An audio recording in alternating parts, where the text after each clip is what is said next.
Let's head to the U.S. next, where search, rescue, and recovery efforts are underway this hour in Baltimore after a cargo ship hit a support beam and brought down the Francis Scott Key Bridge this morning. Emily Taylor joins us live in studio with the details. Emily. Hi, Matt. Now, officials are still trying to figure out how exactly something like this could happen. They say multiple cars and at least 8 people were on the bridge at the time of the collapse, and that at least 6 of them are still missing. To hear the words that the Key Bridge has collapsed, it's shocking and heartbreaking. A massive cargo ship twisted in the remains of this major Baltimore travel artery. Local, state, and federal emergency response teams have been working the scene by air, boat, and using dive teams, looking for vehicles and victims.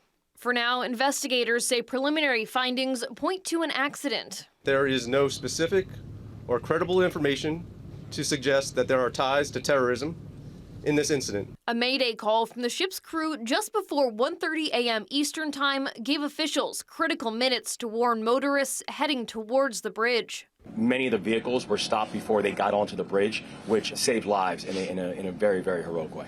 Initial reports from the Coast Guard indicate that a harbor pilot and assistant were on board. Maritime and Port Authority officials in Singapore, where the cargo ship is registered, confirmed that the vessel, called Dolly, temporarily lost propulsion and dropped anchor as an emergency measure prior to the crash. The vessel's lights were seen flickering, then going out completely before it hit one of the bridge's key support pillars. While assessing the human toll remains the priority for response agencies, there's also a devastating impact to the region's economy. We're one of 4 deep water ports that can handle the larger Panamax ships. We have a cruise terminal. So, getting through this is going to be really hard.